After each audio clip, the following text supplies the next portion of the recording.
Okay, so now we come to the toughness. Okay, so toughness. What is toughness? The ability of the material to absorb the energy and plastically deform without fracturing. I mean, before the fracturing, how much the energy they absorbed, total energy that absorbed is known as your toughness. Okay, it is quantified by the area under the stress strain curve up to the point of fracture. Okay, as I already told you, just how you can calculate the strain energy. Just you need to calculate the strain energy up to the fracture. If you find out the strain energy till the elastic limit, that is not your resilience. But if you calculate the strain energy up to fracture, that is known as your toughness. So this is somehow related to each other. Okay, so toughness is just, I mean, strain energy up to fracture, and if we talk about the resilience, it's a strain energy up to elastic limit. This is the only difference. Okay, so what kind of the test that is going to take in participate is known as the test is named Charpy and izod test. This is the method how you can do the Charpy test and test. Simply, in notch specimen is shrunk by the pendulum.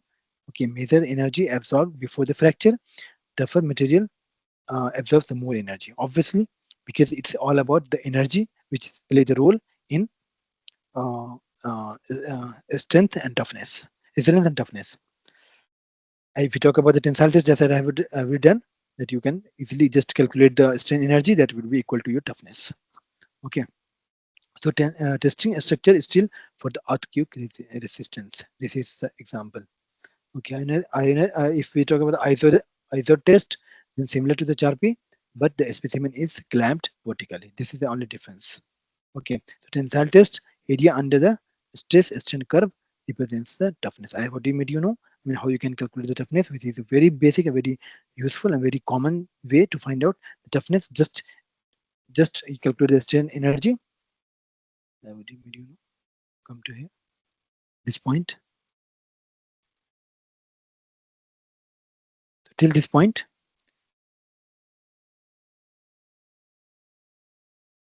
fracture point. If a fracture point, draw the line here, draw the line here, and corresponding to you have the strain value, stress value, sorry, strain value here, and the stress value here, and you can just multiply with these two quantity and divide by the two, you will get your strain energy, and that strain energy will be your toughness. Okay.